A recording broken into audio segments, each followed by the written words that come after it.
Hey, nappy friend. Welcome back to our nappy little club. You're home now, and we saved your spot. Tonight, we are drifting back in time, not to a place of grand battles or gleaming crowns, but to the quiet, vast, and unforgiving fields of Imperial Russia. We're going to step into the worn-out shoes of a serf to feel the chill of the morning air on our skin and the immense weight of the sky above. It's a life you probably wouldn't survive for a single year, but here, in this cozy space, you are perfectly safe and wonderfully relaxed. There is no back-breaking labor for you, only the gentle work of letting go. So, before your eyelids get too heavy, if you genuinely enjoy what I do here, tap that like button and subscribe to keep our sleepy adventures coming. After all, nobody wants to miss out on history, right? As you settle in, feel free to leave a comment telling us where you're watching from and what your local time is. It's always a quiet joy to see how far our little club stretches across the globe. So dim your lights, tune into the soft, comforting fan hum, and ease gently into tonight's journey, because you're now officially in Nappy community. You're not just listening, you're an essential part of our Nappy family where every night is soothing, special, and yours. You're safe, valued, and always welcome. The first sensation is not light, but cold.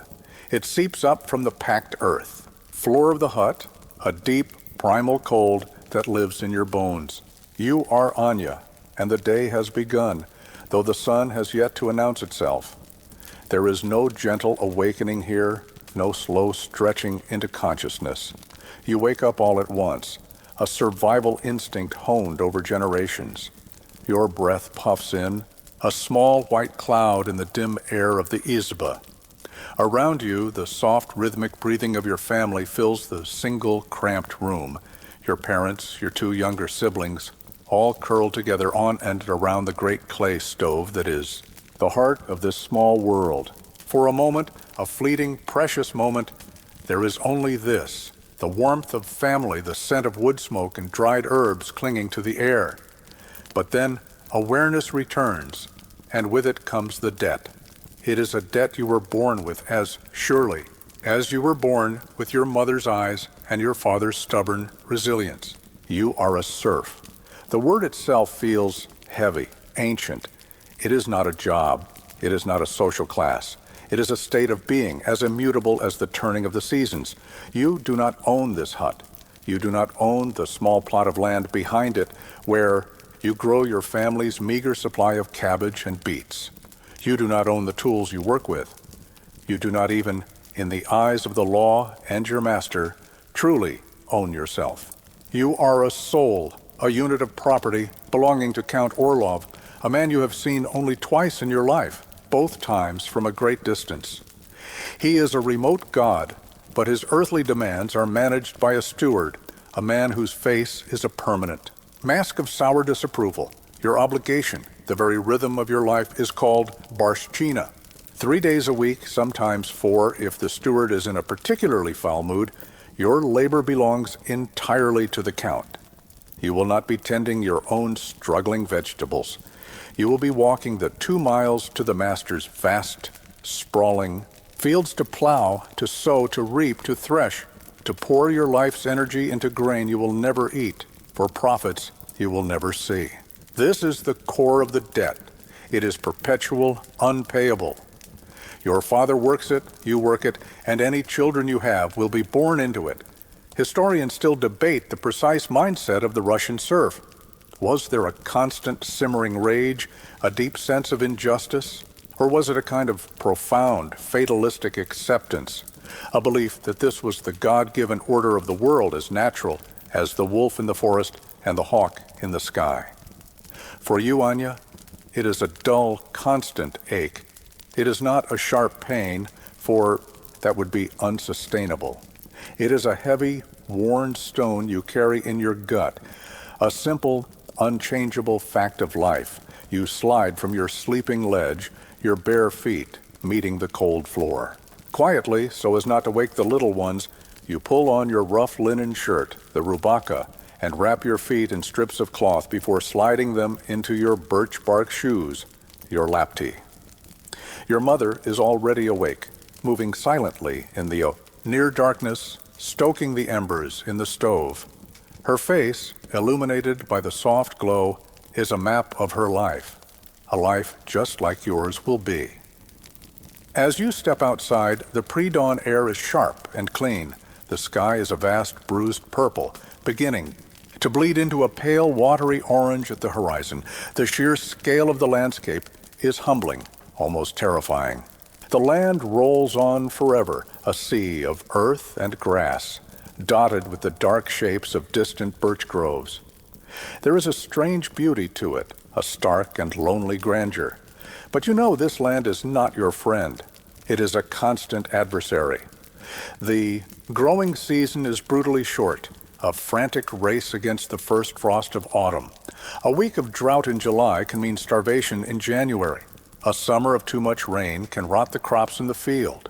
You and your father join the other figures trudging silently along the path toward the master's estate. There is little talk. Energy is a precious commodity, not to be wasted on words. You carry a sickle, its wooden handle, worn smooth by your father's hand, and his father's before him. It feels less like a tool and more like an extension of your own arm. Your father shoulders the heavy wooden plow, the soka, a primitive thing that barely scratches the surface of the heavy, dark soil. It's a curious, almost forgotten fact that beyond the primary obligation of grain, some lords would make other, more whimsical demands. A neighboring village is required to provide a quota of nightingales each spring, captured to sing in the countess's private garden. A bit of light irony that a creature famed for its song of freedom should be caged for the pleasure of those who enforce bondage. You wonder what your own song would sound like if you ever had the breath to sing it. As you reach the fields, the sun finally crests the horizon, spilling weak golden light across the land. The overseer is already there, a stout man on a well-fed horse. His only job is to watch, to ensure the work is done. You often think his horse eats better than your entire family. He barks an order, and the long, slow, back-breaking rhythm of the day begins. The rhythmic swish thump of the sickles, the groan of the wooden plow, the low grunts of exertion. This is the soundtrack of your life, and as you work, your mind drifts. You're bound to this land, a legal fixture. The Count could sell the entire estate, and you and your family would be sold with it, listed in the inventory like the barns and the livestock. You are, in the coldest terms, a part of the real estate. And you know with a certainty that chills you more than the morning air that surviving a year here isn't a matter of strength or cleverness. It's a matter of enduring the unendurable, one sunrise at a time. The day ends as it began, with the sun dictating your movements. As the light softens and the shadows lengthen into long, spidery shapes across the fields, the overseer gives a grunted signal of dismissal. The work is done for the Count today. Now, the work for yourselves can begin. The walk back to the village feels different. In the morning, it was a silent, grim procession. Now there's a low murmur of conversation, a collective sigh of weary bodies turning for home. The weight in your gut, the stone of servitude, feels a little lighter, if only because you have survived another day of barshchina, your own small plot of land awaits, demanding another hour or two of attention before you can finally rest. Finally, as true darkness begins to settle, you stoop to enter the low doorway of your izba. Stepping inside is like entering another world. The vast open sky is replaced by a low smoke-darkened ceiling. The clean, cold air of the steppe gives way to a thick, complex atmosphere of life. It's a smell you've known since your first breath. The earthy aroma of boiling beets, the sour tang of cabbage soup, your family's perpetual shchi, simmering on the stove, the sharp scent of human sweat, and the reassuring, ever-present perfume of wood smoke. This is the smell of home. This is the smell of survival. The single room is dominated by the pech, the great Russian stove. It is a massive structure of clay and brick, occupying nearly a quarter of the entire space. It is not merely an appliance, it is the anchor of your universe. It is the steady, warm heart of the Izba. Your mother is tending to it, her movements economical and practiced. The petch cooks your food, its flat top a perfect surface for baking the dense, dark rye bread that is the staff of your life.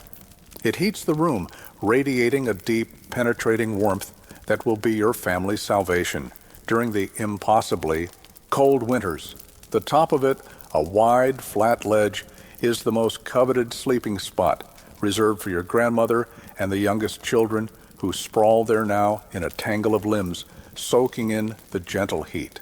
In the dead of winter, its cavernous oven even serves as a makeshift sauna, a place to steam away the grime and the aches of the week. There are no internal walls, no doors, no partitions. Privacy is a concept as alien as the French novels the Countess is said to read. You live your life in public within the confines of these 4 log walls. Every argument is overheard, every secret is shared by proximity, every illness is a communal concern. You know your father snores as well as you know your own name. You know your little sister whispers to her carved wooden bird before she falls asleep. This constant forced intimacy creates a bond that is both incredibly strong and at times suffocating. It is the unity of a crew on a small storm-tossed ship, entirely dependent on one another for survival. In the corner, diagonally, opposite the stove's mouth is the Krasny Ugel, the red or beautiful corner. Here, a small wooden shelf holds the family's most precious possessions. A few painted icons of saints, their faces dark and solemn in the flickering light of a single tallow lamp. A dried sprig of pussy willow from last Easter is tucked behind one of them. This is the spiritual heart of the home, the embassy of heaven in your small earthy world. Before the meal, your grandmother will stand before it, crossing herself and whispering prayers, her voice a soft, rustling sound like dry leaves. Your father enters, his broad shoulders filling the doorway. He brings the chill of the evening. In with him.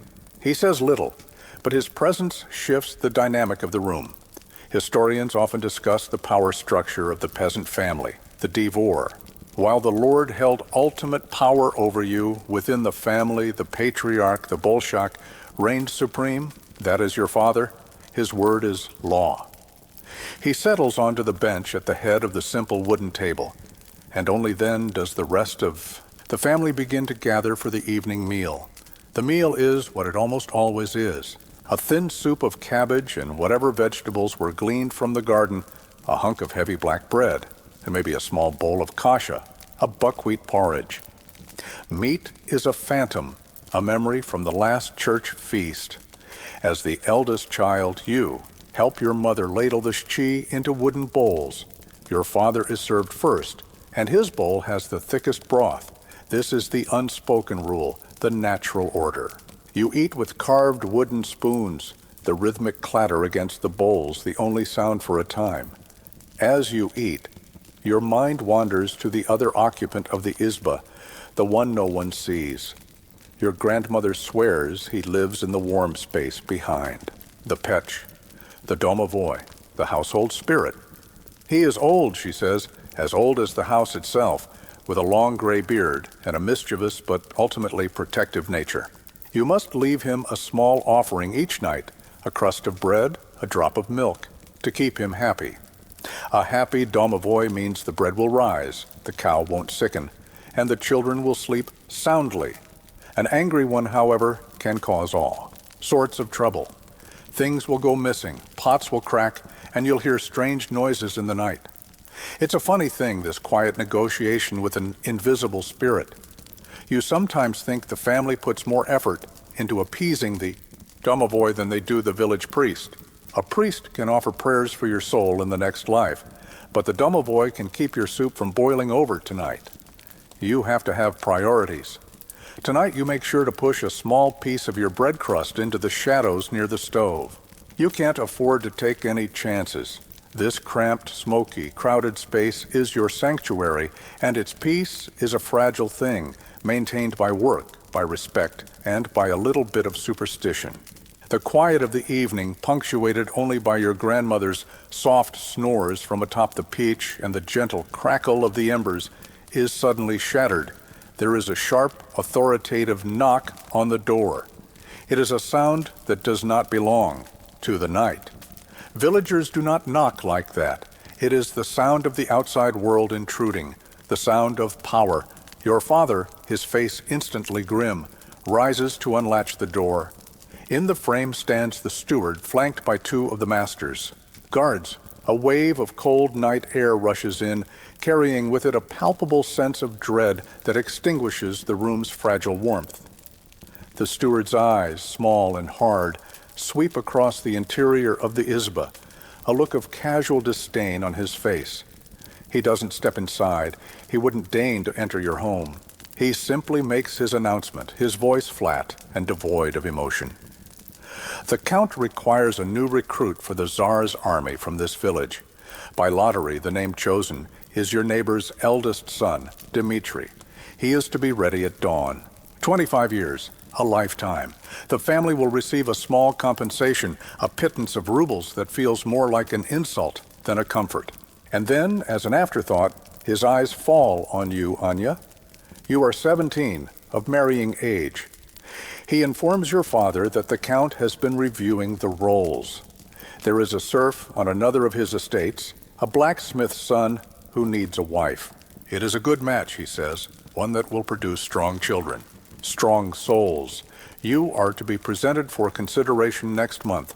He doesn't ask, he informs.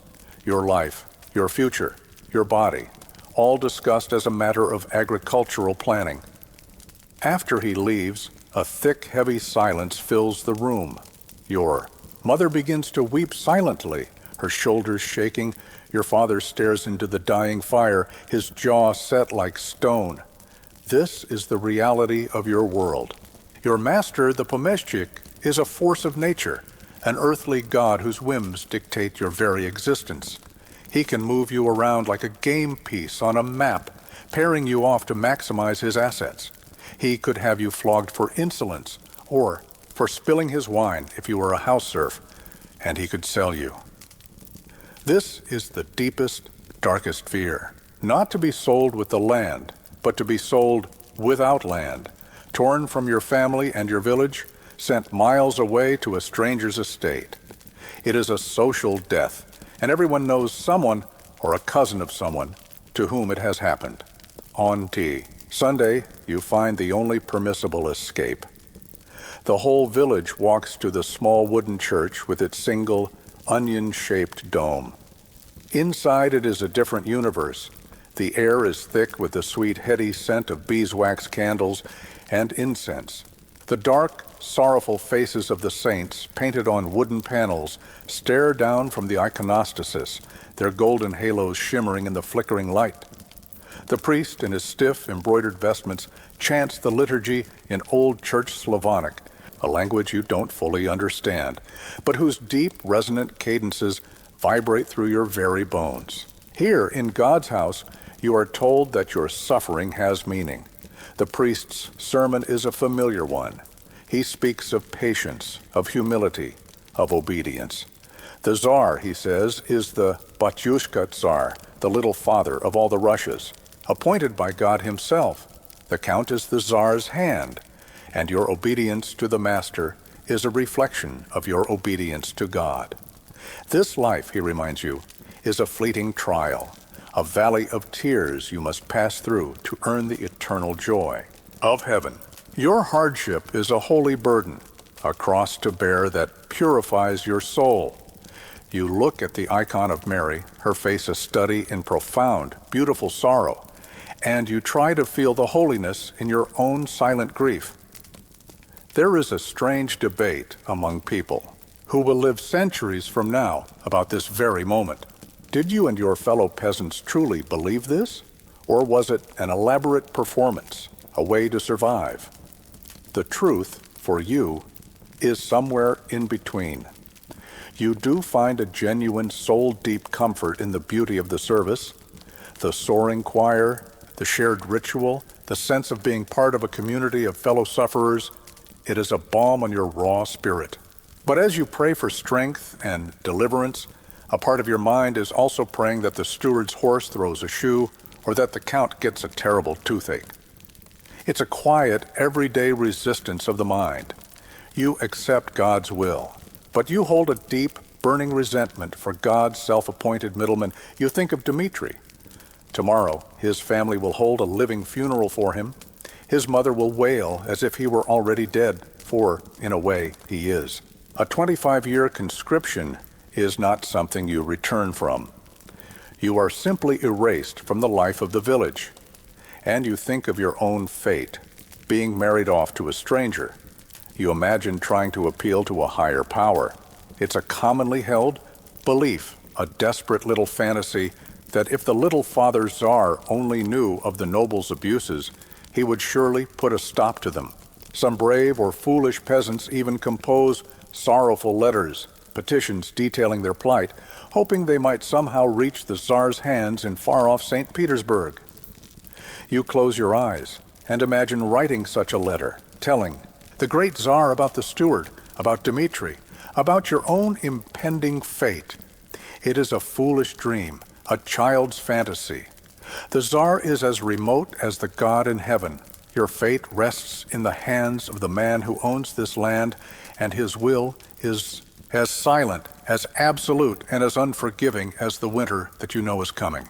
The seasons turn, indifferent to your fate.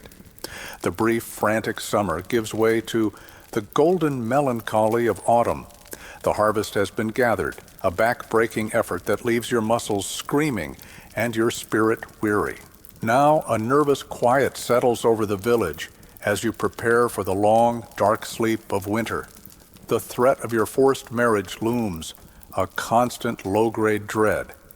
Dmitri is gone, swallowed by the army, his family's grief a raw and open, wound in the community.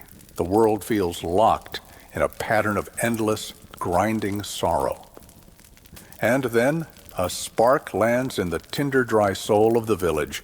It arrives not as news, but as a whisper, a rumor carried on the dusty boots of a traveling peddler selling cheap icons and tin pots. You are haggling with him over a needle, a precious commodity, when you hear him speaking in a low voice to your father and a few other men. He leans in close, his eyes darting around nervously, even though the steward is miles away.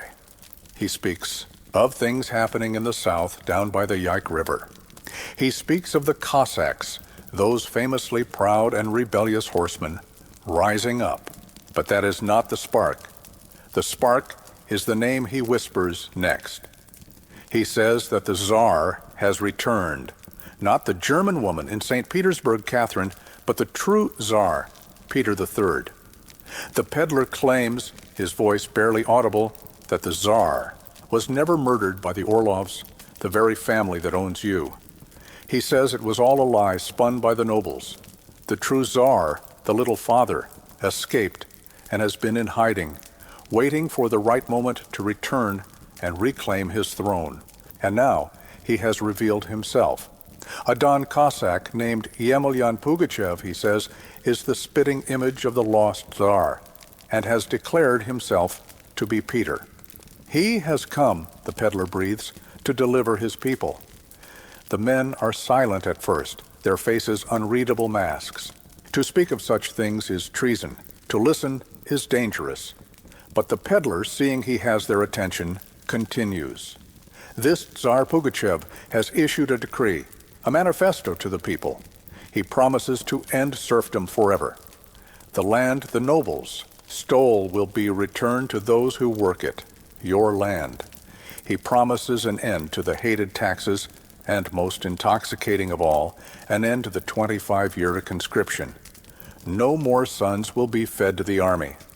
The nobles and the corrupt officials, he promises, will be swept away. They will be hanged and chopped, the peddler says, a grim relish in his voice. After he leaves, a strange energy lingers in the air. The idea is so monstrous, so audacious, so full of dazzling hope that it's terrifying. In the following days, the rumor grows. You hear it again from a pilgrim passing through on his way to a monastery who claims to have seen Pugachev's army with his own eyes. He says it's not just Cossacks.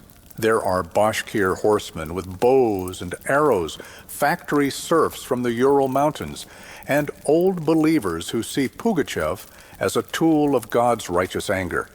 This isn't just one man, it's a storm gathering on the horizon.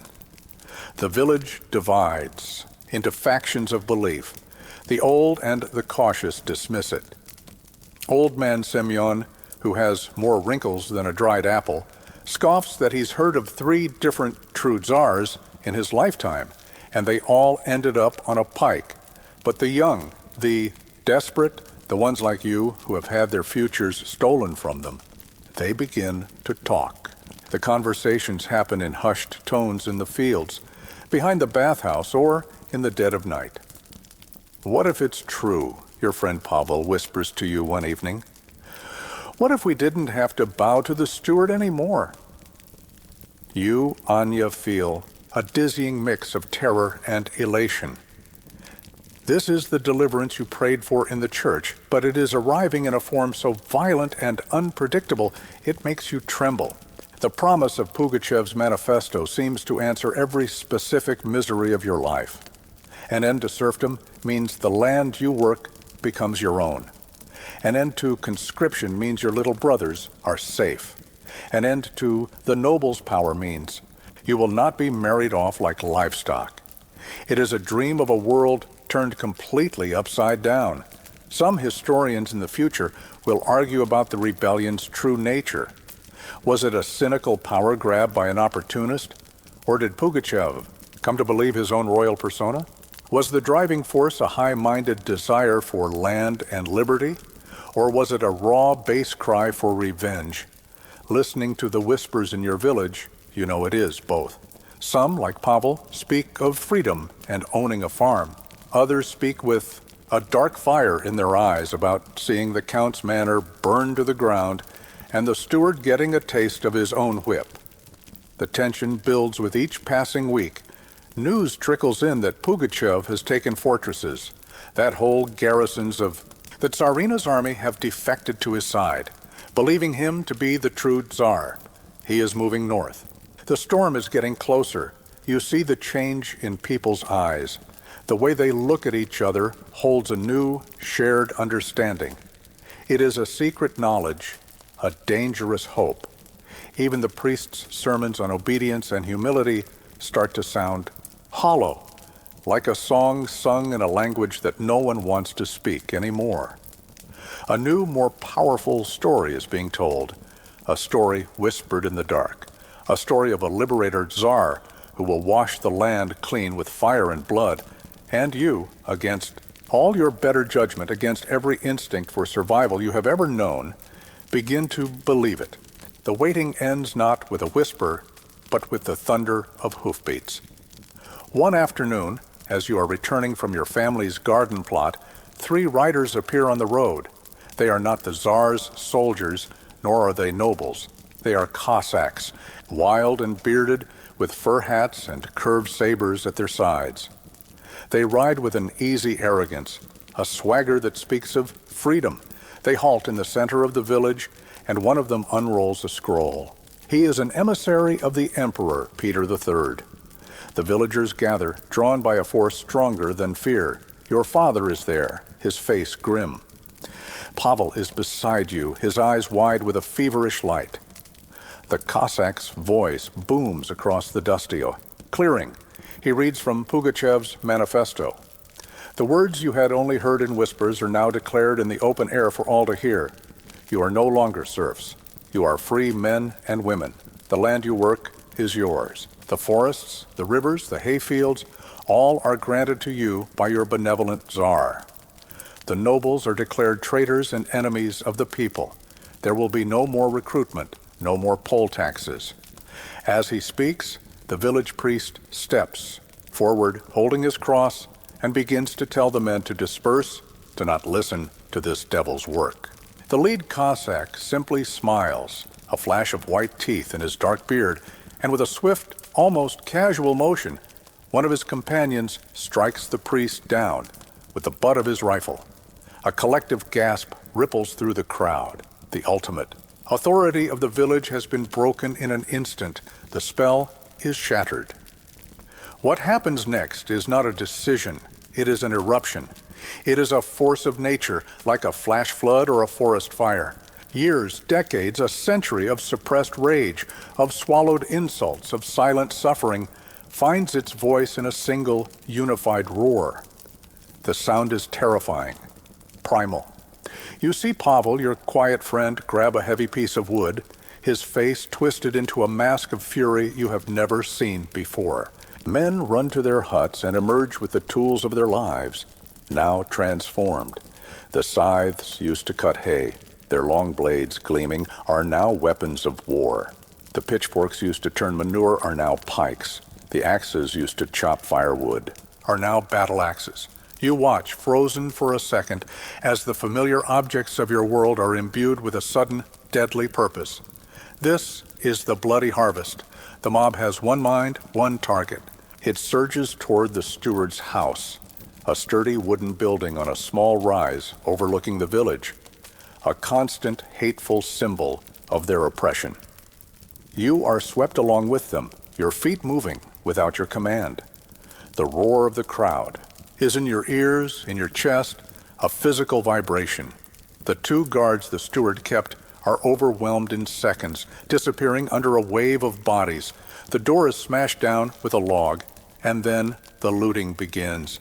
It is a strange, chaotic scene of liberation and petty theft. You see a woman, your neighbor Maria, emerge from the house with a pair of the steward's fine leather boots, laughing and crying at the same time. Someone else is trying to herd the steward's geese out of their pen. There is a bizarre focus on practicalities amidst the revolutionary fervor. The historical record of these uprisings is full of such details. While the grand rhetoric was about liberty, the immediate action was often about seizing property, grain from the storehouse, livestock, and most importantly, the hated account books where their debts were recorded. You watch as men drag a heavy wooden chest out of the house, smash it open, and triumphantly toss the papers into a hastily built bonfire. Each burning page, each curl of black ash represents a year of their life, a pound of their flesh, now turning into nothing, you see. The steward himself dragged from his home, his face white with terror. He is no longer the remote, cruel figure of authority. He is just a man, soft and pale, begging for his life. The justice of the mob is swift and terrible. There is no trial. His pleas are swallowed by their rage. You turn your head away, your stomach churning, but you cannot block out the sounds. It is the brutal, visceral logic of a world turned upside down. The whipper is now the whipped. Historians call this kind of peasant uprising a jacquerie, a term that captures its spontaneous and explosive violence. This is not an organized military campaign. It is a moment of collective, homicidal catharsis. As smoke begins to billow from the windows of the steward's house, you feel a dizzying cocktail of emotions. There is the sick horror of the violence, the sight of men you have known your whole life committing acts of brutality. But underneath it, there is a fierce, undeniable thrill. It is the thrill of broken chains. It is the exhilarating, terrifying feeling of power. For the first time in your life, you are not reacting to an order. You are not enduring. You are acting. You are part of a we that is shaping its own destiny, even if that destiny is being written in blood and fire. Standing there, bathed in the glow of the burning house, you realize there is no going back. You have crossed a river of fire. You have murdered the king's men and burned his property. You are no longer just Anya, a serf. You are Anya, a rebel. And you have no idea if you will survive until morning. The days that follow the uprising are strange and heady, like a fever dream. For the first time in your life, you wake without the familiar stone of dread in your stomach. There is no barshchina. The time is your own. The steward's grain stores have been opened and distributed among the families. There is bread, for everyone. A fragile, giddy sense of freedom settles over the village. The men form a small militia, drilling in the central clearing with their farming tools, imagining themselves part of Pugachev's great army. They are drunk on possibility. But beneath the surface, a current of anxiety runs deep. Every rider on the horizon is a potential scout. Every night, you fall asleep wondering if the Tsarina's army is on the march. The good news that once flowed like a river dries up into a trickle, then stops. The whispers that filter in from traveling merchants are now confused, and then dark. Pugachev has been defeated near Kazan. The Tsarina has sent her best general, the fearsome Suvorov, a man who has never known defeat, to hunt him down. The great peasant army, once a terrifying wave, has been broken, scattered into frightened bands hiding in the forests. The dream is dying. You see the fear return to your father's eyes. The pitchforks and scythes suddenly look like what they are: farming tools, useless against cannons and bayonets. Then, one morning, they arrive. You hear them long before you see them. A steady, rhythmic tramp of thousands of boots, the jingle of harnesses, the rumble of wagon wheels. This is not the wild, chaotic energy of the Cossacks. This is the Empire. An army of men in green uniforms, their faces grim and disciplined, marches into the village and surrounds it. They move with a terrifying efficiency, their bayonets gleaming in the pale morning light. There is no resistance. The brief fiery burst of rebellion is extinguished by a cold, methodical display of overwhelming force. Hope dies not with a bang, but with the silent, soul-crushing realization that the game is over. An officer, a young aristocrat with a cold, handsome face and a uniform that looks impossibly clean, dismounts. He carries a list. The priest, his head bandaged but his spirit of vengeance clearly intact, stands beside him, pointing. The arrests begin. Men are dragged from their homes. The officer doesn't shout. He speaks in a calm, clipped tone that is more frightening than any roar.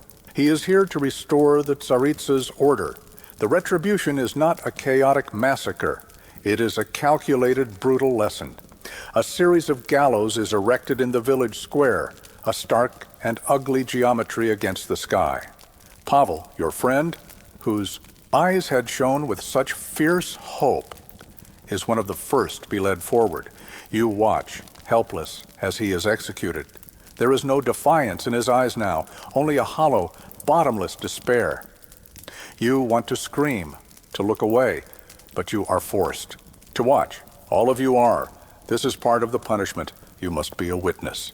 You must see the price of your dreams. For others, the punishment is the knout. You hear the sickening, wet slap of the whip, a sound that will haunt your sleep for the rest of your days.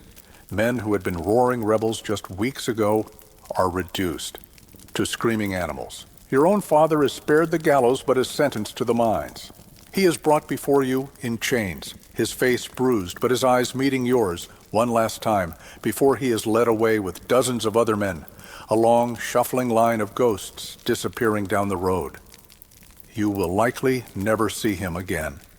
Exile to the Katorga in Siberia is a sentence from which few return. The officer announces that the rebellion is over. The pretender Pugachev has been captured and will be made an example of in Moscow. He declares that, by order of the Empress, the very memory of this uprising will be erased. He even mentions that the Yaik River, where the rebellion began, is to be renamed the Ural. The name of Pugachev is forbidden. It is as if they are trying to command history itself, to unwort the last few months from existence. Some historians of the future will wonder if this brutal suppression cowed the peasantry into a century of submission, or if it planted a deep, bitter seed of revolution. From where you stand, surrounded by the stench of death and fear, the lesson is brutally, undeniably clear. Resistance is futile. It leads only to this. In the aftermath, a new steward arrives, a man with eyes like chips of ice. The barshchina is increased from 3 days to 5. The grain quotas are doubled. The yoke that you had thrown off for a few glorious weeks is returned, but now it is heavier, lined with iron, and it chafes your spirit raw. The brief period of freedom is now a source of exquisite torture, a memory of a warmth you can no longer feel. You were a serf who dreamed she was free. The waking world is a colder, harder place than ever before. You did not die on the gallows, but as you look around your silent, broken village, you wonder if you truly survived at all. The world has shrunk. The grand, sweeping hope of liberation has collapsed into the grim, narrow reality of your village. Your father is gone. Pavel is a ghost who whispers in the wind. The new steward works you and the others harder than ever, his cruelty a constant grinding reminder of your defeat. The church, once a place of solemn comfort, now feels like a gilded cage, its sermons on obedience a bitter poison. Hope for a better world, a world made by men, is dead and buried in the unmarked graves in the village square. When the world of men offers nothing but pain, the mind seeks refuge in older, deeper worlds. Your escape is not over a border or across a sea. It is into the woods. The great forest that fringes the fields has always been a place of ambivalent power. It is a source of firewood, of mushrooms, of berries, of game. But it is also a place of deep shadows and ancient rules, a kingdom that does not belong to the count or the czarina. Its master is far older. The villagers call him the leshy. He is the spirit of the forest, as much a part of it as the pines and the birch trees. He is a shapeshifter, a trickster, a lord of his own domain. Your grandmother has told you the stories since you were a child. The leshy can appear as a giant, his head brushing the tops of the tallest trees, or as a wizened old man, no bigger than a stump. He can look just like a neighbor, but with his shoes on the wrong feet or his coat buttoned the wrong way. He can mimic any sound, the cry of a baby, the call of a friend, to lure you from the path. If you anger him, he will lead you in circles for hours, a state the old ones call bluzdat, to wander until you collapse from exhaustion, forever lost. There are rules for entering his kingdom. You never whistle, for it enrages him. You never take more than you need. And if you get lost, you must immediately take off all your clothes, turn them inside out, and put them back on. This simple act of inversion is said to confuse him, to break his spell. Now, with the weight of your grief making every step a chore, you find yourself thinking of him more and more. His power feels more real, more immediate than the distant might of the Empress. One afternoon, while gathering mushrooms, you venture deeper into the woods than usual. The familiar paths disappear. The light takes on a strange green underwater quality. Every tree begins to look the same. A quiet panic begins to flutter in your chest. You turn, thinking you are heading back, but after 10 minutes of walking, you find yourself back at the same oddly shaped oak tree. You have been led astray. You are blushed at. A profound, unnatural silence falls. The birdsong stops. The rustle of small animals ceases. You feel a presence, a heavy, ancient weight of being watched. It is not like the gaze of the steward, which is filled with contempt. This is something else entirely, impersonal, vast, and utterly indifferent to your human concerns. A twig snaps behind you. You spin around, but there is nothing there. Then you hear it, a soft whistle, echoing through the trees, seeming to come from everywhere at once. Cold fear, a fear far more primal than your fear of soldiers, grips you. This is his place. You remember your grandmother's words. With trembling fingers, you untie your rough-spun tunic, turn it inside out so the seams are exposed, and put it back on. You break off a piece of the black bread you carry in your pocket and leave it on a mossy stone as an offering. You do not pray to God or the saints. They have no jurisdiction here. You murmur a quiet apology to the master of the woods. Then you close your eyes, turn in a circle 3 times, and walk in a straight line. Within minutes, the woods seem to spit you out onto a familiar path. The light returns to normal, and the sounds of the forest resume. You stumble back to the village, your basket half empty, but your mind reeling. The experience has changed something in you. The power of the Lord and his steward is brutal, but understandable. It is the power of whips and chains, of guns and gallows. But the power of the Leshy is subtle, mysterious, and absolute in its own realm. Folklorists of the future might call this devout ivory or dual faith, this blending of Christian and pagan worlds. But for you, it is simpler. There is the world of the village and the fields, governed by men and the Christian God. And then there is the world of the forest, governed by its own ancient laws and its own fickle master. In a strange way, there is a comfort in this. The Leshy is not cruel in the way the steward is. He is a force of nature. A storm is not evil. It is simply a storm. The Leshy's power reminds you that the world of serfdom, of masters and decrees, is a recent man-made imposition on a much older land. It is a source of power entirely outside their control. The steward would be as helpless as a baby if he were to wander off the path. This thought, this tiny seed of knowledge, gives you a new kind of strength. Your body may be bound to the master's will, but your mind has found a new, wilder space to inhabit, a place of deep woods and ancient spirits where the writ of the Tsarina does not run. Winter has come, burying the world and its sorrows under a deep blanket of white. The land is in a frozen slumber, and so is the spirit of the village. The days are short, filled with indoor chores, mending tools, spinning thread, weaving cloth. The nights are long and dark, filled with a heavy, grieving silence. The rebellion is a forbidden topic, a fresh wound that everyone pretends isn't there. This silence is part of the new order, a quiet suffocation of your history. But in the deep heart of winter, when the steward is warm in his house and the priest is asleep, another kind of history comes alive. One night there is a quiet summons. A handful of you are to gather at old Taras's Izba, the one furthest from the center of the village. You slip out into the bitingly cold air, the snow crunching under your valenki, the felt boots that are your best defense against the frost. Inside Taras's hut, a small fire casts flickering shadows on the faces of the dozen people huddled together. They are the ones who remember, the ones who can be trusted. This is not a meeting for planning another uprising. This is a meeting for remembering. Old Taras is a skazitel, a storyteller, one of the last in the region. He holds the village's memory in his head. He is not literate, none of you are, but he holds a library of stories far older and grander than any book the priest owns. Tonight, he will share a piece of it.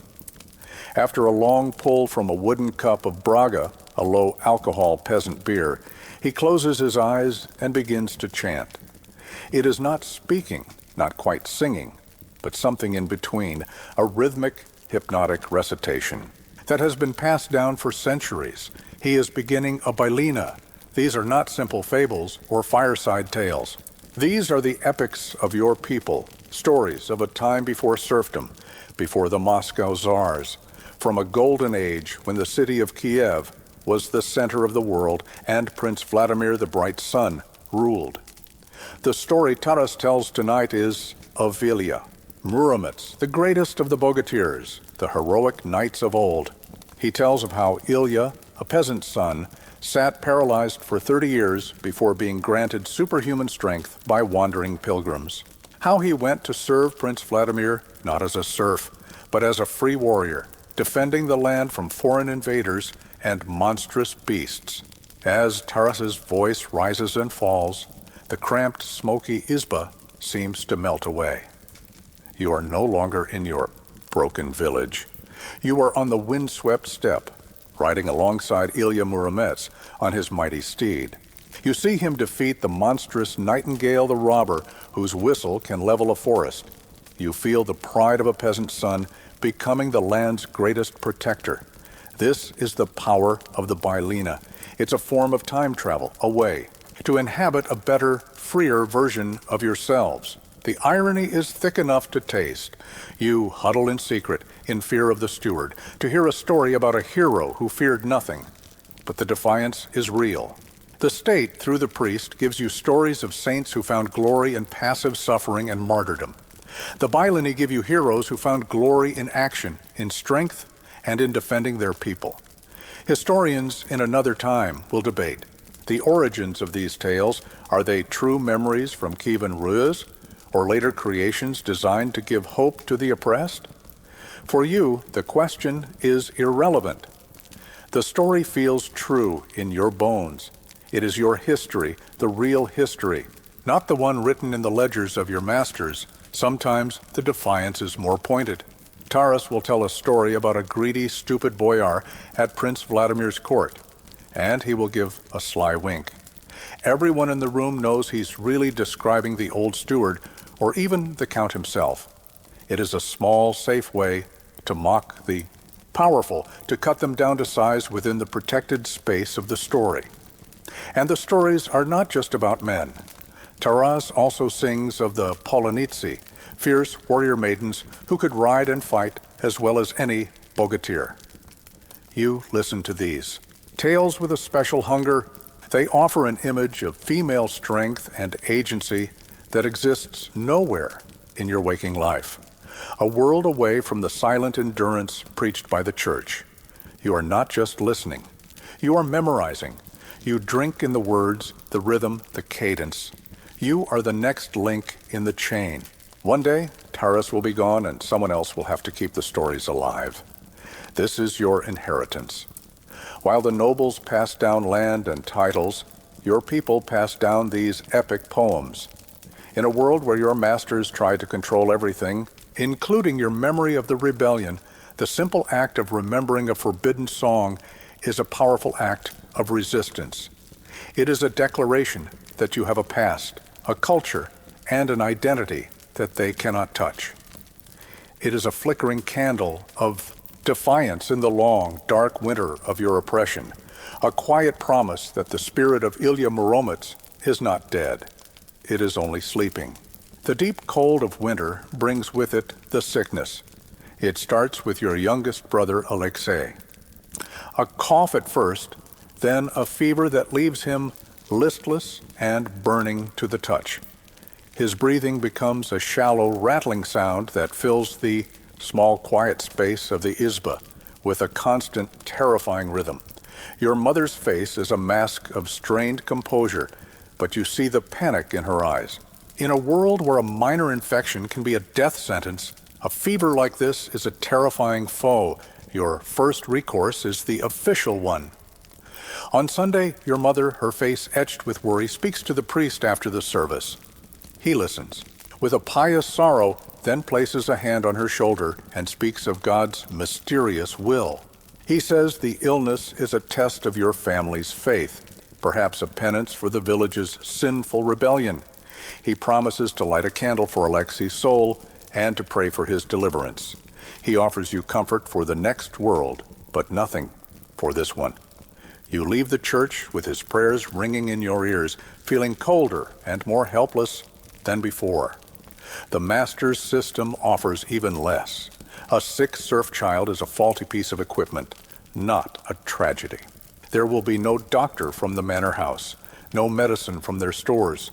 For 2 days, you watch Alexei weaken.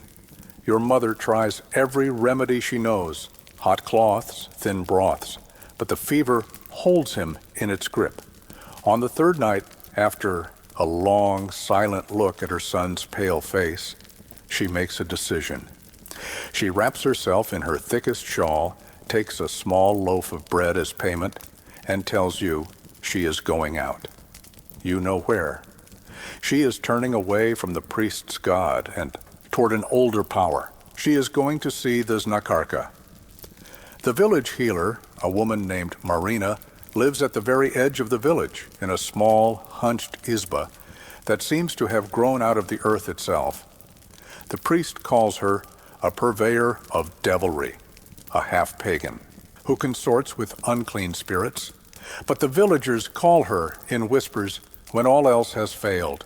Your mother takes you with her, perhaps because she is afraid to go alone, perhaps because she wants you to learn. Marina is ancient, her face a web of wrinkles, but her eyes are clear and sharp.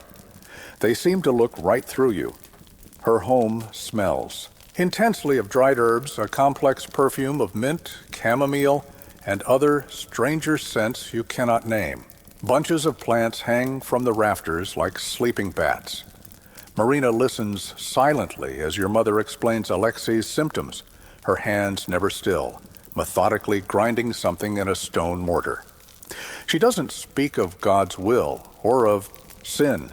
She asks practical questions. When did the fever start? What does the cough sound like? She is not a priest. She is a technician of the body. She gives your mother a small bundle of dried linden flowers and coltsfoot leaves for a tea, to soothe the cough and break the fever. Then she turns her attention to the mystical. She says the illness may have been caused by a fright or by the evil eye of an envious neighbor. To cleanse Alexei, she performs a ritual. She has your mother bring her a fresh egg.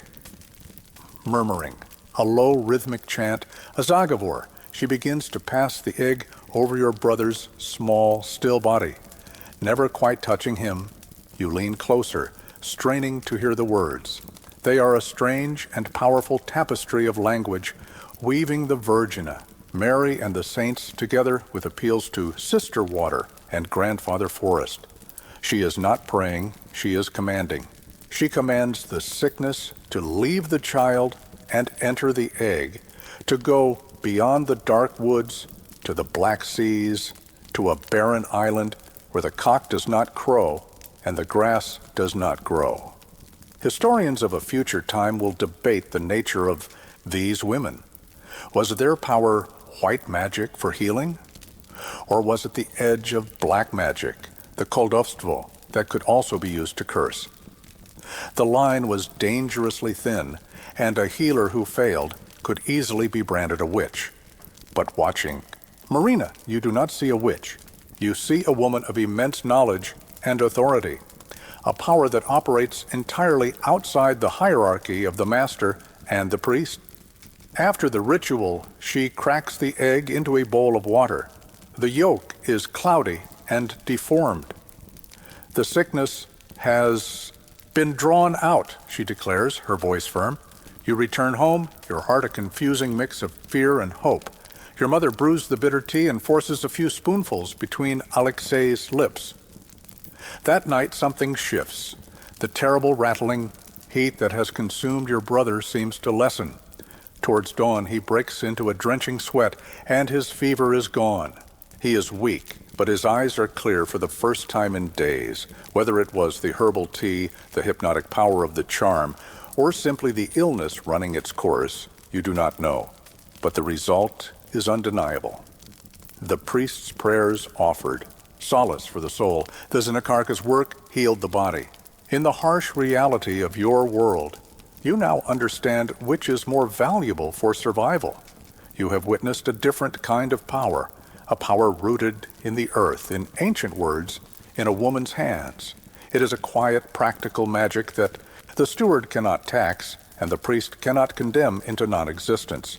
And for the first time since the rebellion was crushed, you feel a genuine flicker of hope, not for a changed world, but for the resilience to survive this one. The fragile peace you have forged in the worlds of folklore and memory is shattered by a simple command. It is summer again, a year since the rebellion was crushed. The master, the count, is returning to the estate for a visit, a rare and disruptive event. The manor house, usually dormant, is being thrown into a flurry of activity, and the new steward needs extra hands. He picks you. You don't know why. Perhaps it is a punishment, or perhaps he simply pointed at a list. The reason doesn't matter. You are to report to the kitchens of the great house at dawn, the manor house. The one you have only ever seen from a distance as a symbol of power is a world away from your izba. It stands on a hill, a long two-story building painted a pale, yellow, with white columns and large glass windows that seem like 100 unblinking eyes staring down at the village. As you approach on foot, it feels less like a house and more like a cliff face you are about to be dashed against. You are met at a back door by a stern, sour-faced housekeeper who looks at your simple clothes and birch bark shoes with utter disdain. She gives you a rough linen apron and assigns you to your first task, polishing silver. You step inside, and the world tilts on its axis. The first thing you notice is the light. In your izba, the only light is from the stove, the door, or a single tallow lamp. Here, sunlight streams through the massive windows, reflecting off polished wooden floors and surfaces that gleam. The air itself feels different. It doesn't smell of wood smoke and cabbage. It smells of beeswax, flowers you can't name, and a faint, sweet perfume that clings to everything. There is also a profound, unnerving quiet. The thick walls and heavy carpets swallow sound, leaving only the distant alien ticking of a tall clock in the hallway. It is the sound of time being measured, a luxury you have never considered. You are led to a room filled with more silver than you could ever imagine existing. Forks with multiple tines, spoons of every conceivable size, knives, platters, cups. Your job is to sit on a low stool and rub each piece with a soft cloth until it shines. You are a house serf now, if only for a few days. You've heard of them, of course. They live better, eat the scraps from the master's table, wear cast-off, clothes of finer make. But as you watch the permanent staff, you see the price.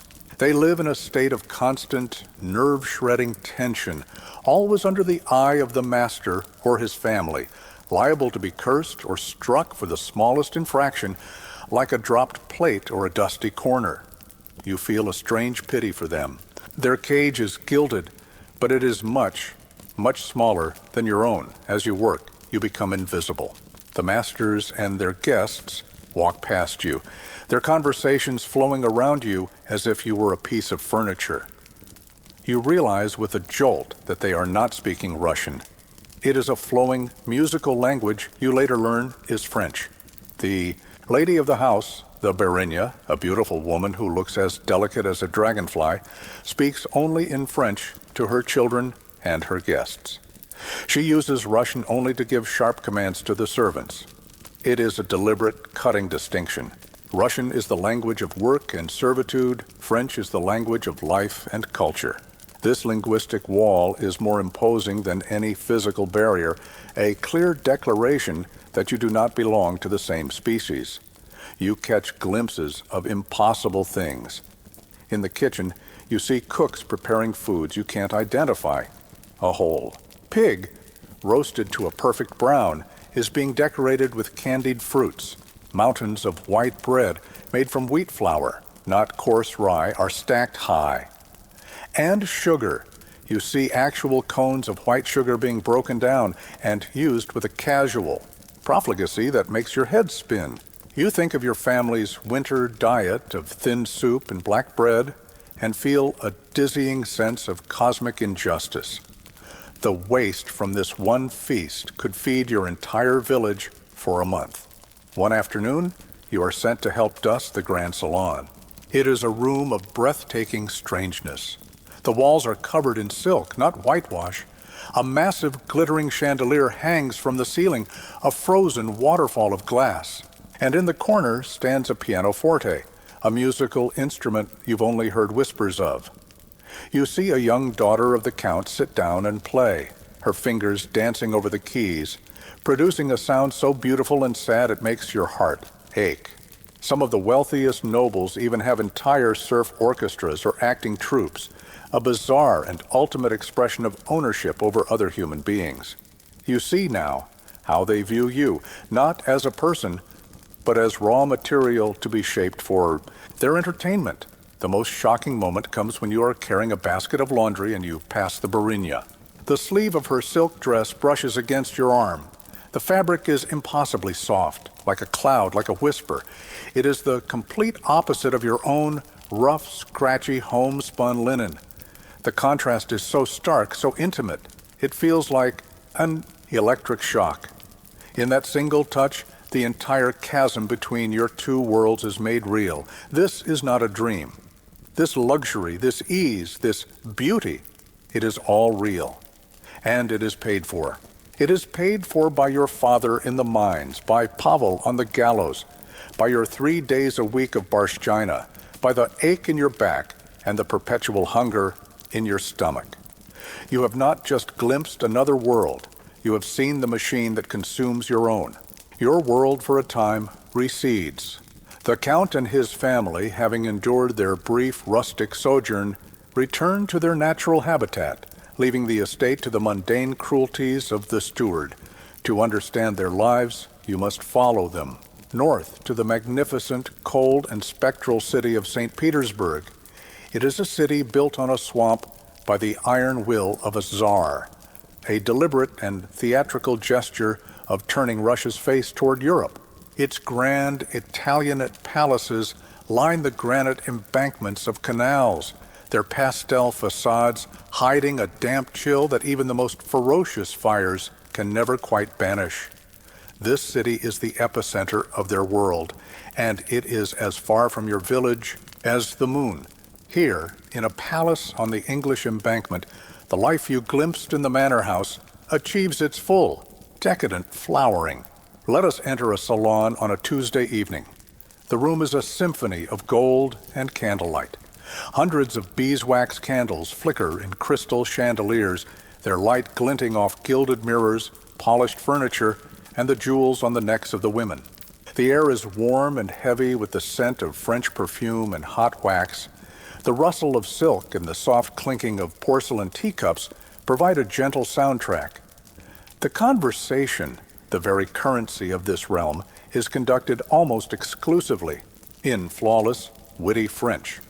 To speak Russian here would be a faux pas, a mark of provincialism, like wearing the wrong shoes to a ball.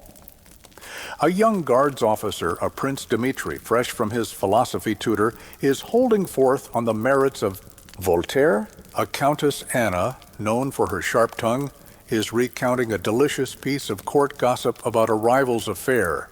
They are elegant, intelligent, and sublimely bored.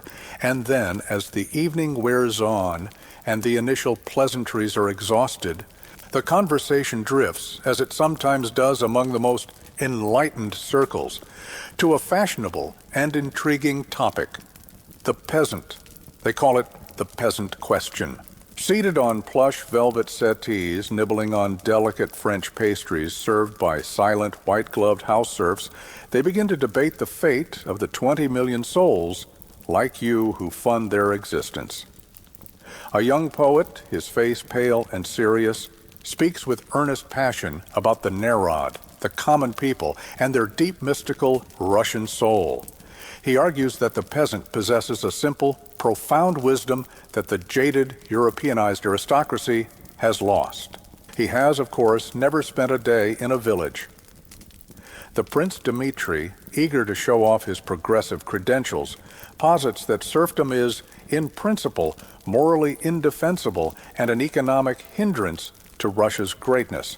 How can we speak of ourselves as a great European power, he asks in elegant French, when the majority of our population lives in bondage like the helots of ancient Sparta? He sips his tea, looking pleased with his classical allusion. No one in the room, least of all the prince, seems to notice the profound irony of this statement being made, while a serf, his property, refills his cup. This entire scene is a performance, a Potemkin village of the soul. Just as the Empress Catherine's minister once built hollow facades of prosperous villages to impress her on a tour, these nobles construct a facade of enlightenment and moral concern in their salons. It is a performance for each other, a way to feel modern and humane without risking a single ruble of their income. They are playing with ideas like children playing with expensive toys. The debate is a game of wit, not a matter of life and death. A stout, older general, a veteran of the wars against the Turks, scoffs at the young idealists.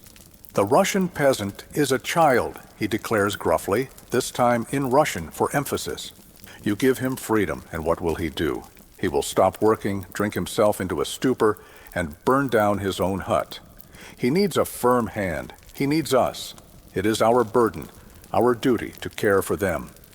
He sees himself as a father, a patriarch, conveniently ignoring the fact that he sold 300 children from his Ukrainian estate last year to pay a gambling debt. As they speak, their words float in a hermetically sealed bubble of absurdity. The poet worries about the peasant's soul, while you, Anya, worry about your brother's lingering cough. The prince debates the principle of freedom, while your freedom is an unimaginable fantasy.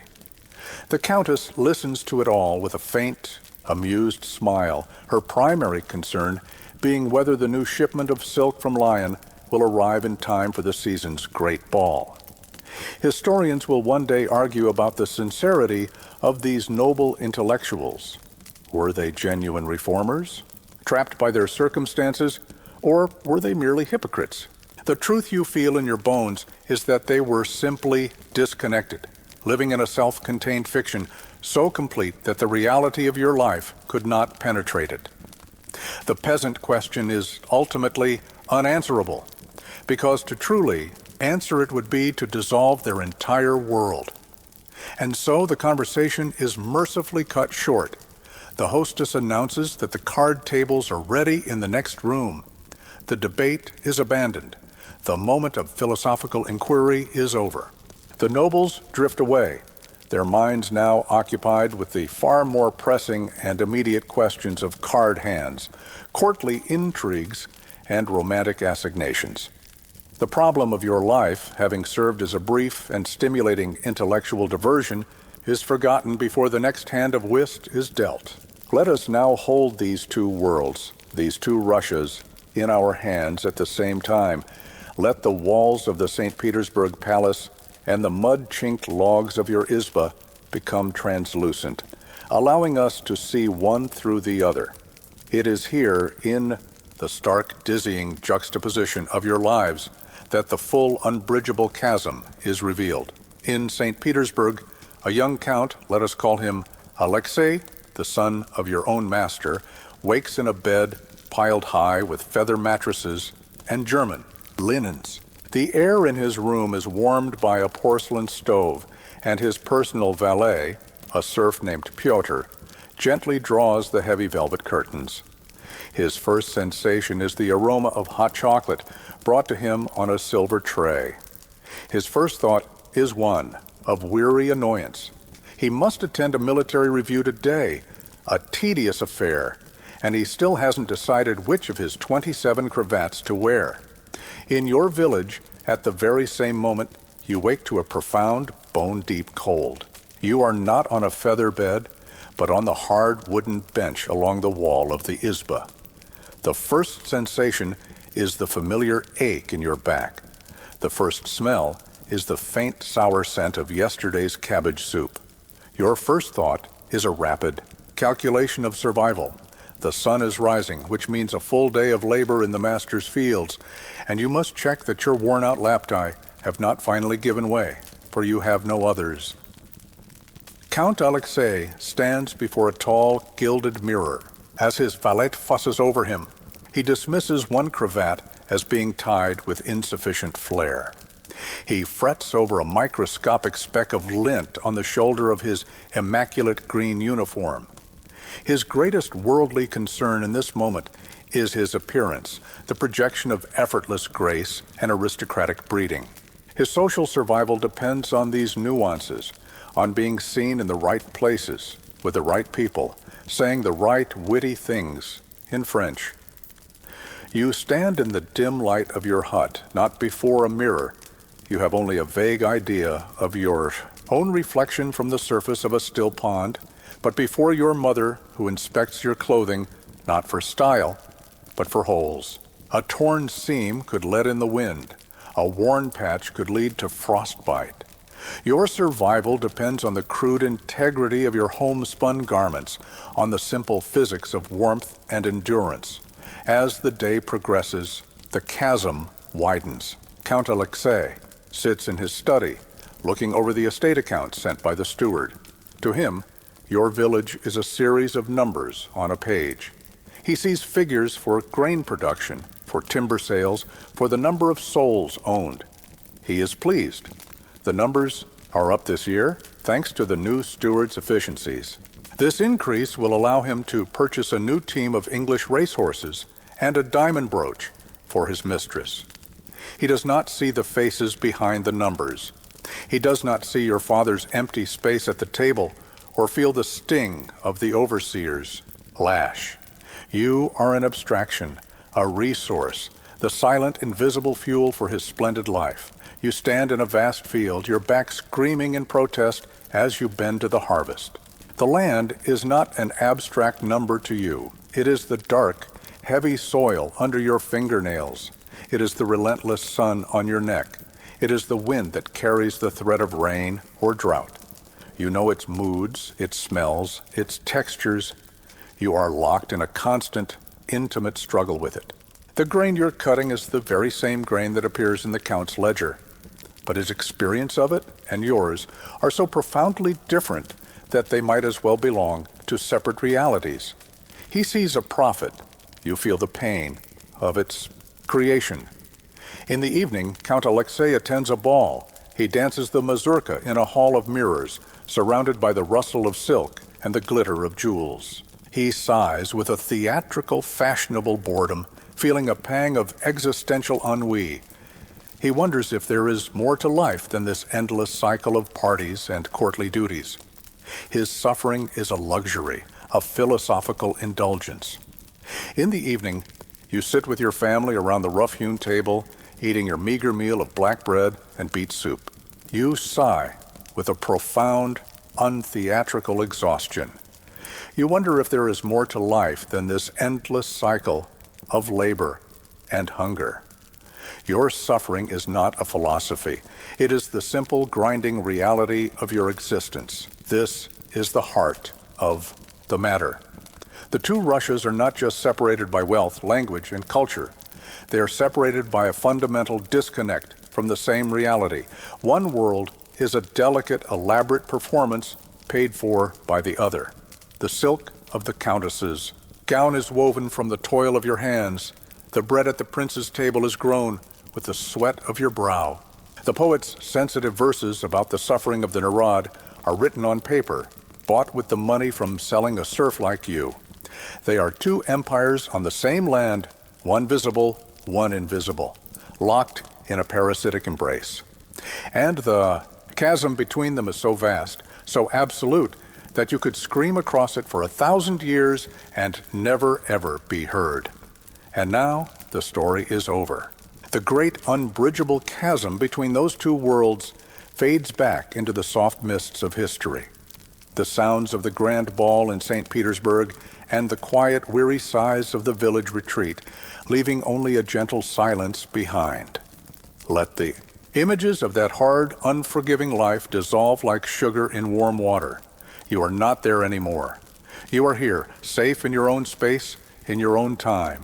Feel the weight of your own comfortable blanket, a luxury beyond the wildest dreams of those we have just visited. Notice the gentle rise and fall of your own chest, a rhythm of peace and security. There is no steward here, no master to answer to. There is no endless toil waiting for you at dawn. The only work left for you to do is the gentle, effortless work of drifting deeper into rest. The harsh Russian sun has set, and in its place is the soft, comforting glow of your own familiar room. The vast, intimidating fields have shrunk to the cozy, known dimensions of your bed. Every muscle in your body can now release its tension. Let go of the ache in your back from the harvest, the chill in your bones from the winter wind, the fear in your heart from the midnight knock. They are just echoes now, fading into the background hum of the night. The journey was long, and you have witnessed much. But it has ended, as all journeys do, with a safe return home to this present moment where everything is calm, everything is soft, and everything is okay. Allow the narrative to become a distant murmur, a story told long ago, and let your own quiet thoughts slow down, becoming longer, more peaceful, drifting like fluffy clouds in a calm summer sky. There is nothing left to analyze, nothing to fear. There is only this moment of profound peace, this quiet sanctuary you have created for yourself. You have earned this rest. You are safe. You are comfortable. And you are ready for a deep and restorative sleep. You've reached the end of another cozy nappy tale. Sleep well and remember, you're always welcome here. Sweet dreams, nappy friend.